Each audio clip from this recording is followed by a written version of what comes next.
ஆன்மீக அன்பர்கள் அனைவருக்கும் வணக்கம். உங்களையெல்லாம் இந்த ஆன்மீக சேனல் மூலியமாக சந்திக்கிறதுல நான் ரொம்ப சந்தோஷப்படுறேன். நாங்கள் போகிற வீடியோலாம் உங்களுக்கு பிடிச்சா நீங்கள் லைக் பண்ணுங்கள், ஷேர் பண்ணுங்கள், குளத்தூர் பாபா டெம்பிள் சேனலுக்கு நீங்கள் சப்ஸ்கிரைப் பண்ணுங்கள். இன்றைக்கி திருப்பாவை பாடல் 4 பாடி அதற்கான விளக்கங்களை சொல்ல வந்திருக்கேன். வாங்க இப்போ நம்ம வீடியோக்குள்ளே வரலாம்.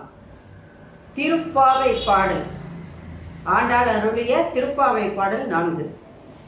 ஆழி மலை கண்ணா ஒன்று நீ கை கரவே, ஆழியில் புக்கு முகுந்து கொடு ஆத்தேரி, ஊழி முதல்வன் உருவம் போல் மெய்கருத்து பாழியம் தோளுடை பத்மநாபன் கையில் ஆழி போல் மின்னி வளம்புரி போல் நின்றெதிர்ந்து தாழாதே சார்ந்த முதைத்த சரமழை போல் வாழ உலகினில் மெய்த்திடாய் நாங்களும் மார்கழி நீராட மகிழ்ந்தேலோ ரெம்பாவாய். இது பாடல்.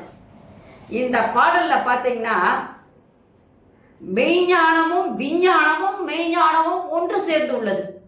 அந்த காலத்திலே அந்த அம்மா ஒரு விஞ்ஞானியாகவும் ஒரு மெய்ஞானியாகவும் இருந்து இந்த பாடலை சொல்லியிருக்காங்க. எப்படின்னு பாருங்க. பெய்யும் மழையானது பெருமாளினுடைய உருவத்துடனும் அழகுடனும் எவ்வாறு பெய்கிறது என்பதை கூறி மழை பெய்வது திருமாலினுடைய சிறப்பினை விளக்குவதாக அங்கே அமைகிறது. மழை பெஞ்சாதான் உலகத்துல எல்லாமே, இல்லைன்னா ஒண்ணுமே கிடையாது. உலகத்துல எந்த உயிர்களும் உயிர் வாழ முடியாது. அதுக்கு இந்த அம்மா எப்படி சொல்லுது பாருங்க. கடல் போன்ற பெருமையுடையது மழை. அந்த மழையானது விண்ணில் இருந்து மண்ணில் பெய்யும் போது, அங்கிருந்து பெய்யும் போது எப்படி இருக்குன்னு பாருங்க. முதல்ல மேகம் கருத்துரும். அந்த மேகத்துக்கு திருமாலினுடைய உருவத்தை கூறுகின்றார். கருப்பு மேனி உடையவர் திருமால் அப்படின்றத அழகா அந்த மேகத்துக்கு ஒப்புமையாக சொன்னார். இடி இடிக்குது. அந்த இடி முழக்கமானது திருமாலினுடைய கையில் இருக்கின்ற வலம்புரி சங்கு போல இடியாக இடித்து முழங்குகிறது. அந்த வலம்புரி சங்கு முழங்குவது போல அந்த இடியானது முழங்குகிறதுன்னு சொல்றாங்க. மழை பெய்வது எப்படி இருக்குன்னா, சாரங்கம் என்னும் வில்லிலிருந்து வருகின்ற அந்த அம்பானது எப்படி சர சர சர சர சரன்னு வருதோ அது போன்று மழையானது பெய்கிறது.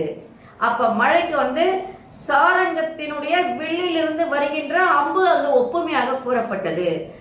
இந்த மாதிரி பெய்கின்ற அந்த மழையை ஆகிய அந்த கண்ணனை நாங்கள் உள்ள மகிழ்ந்து உன் புகழை பாட பக்தியால் உள்ளத்தில் இருக்கின்ற அழுக்குகள், நான் பல தடவை சொல்லியிருக்கேன், உள்ள அழுக்குன்னு. அப்ப அது உள்ள அழுக்குகளை எல்லாம் நீக்கி உன்னை நெருங்குகின்றோம். நாங்கள் தேடி செல்கின்ற மழையானது இப்பொழுது பெய்கின்றது அப்படின்னு அழகாக விளக்கம் கொடுத்துருக்காங்க.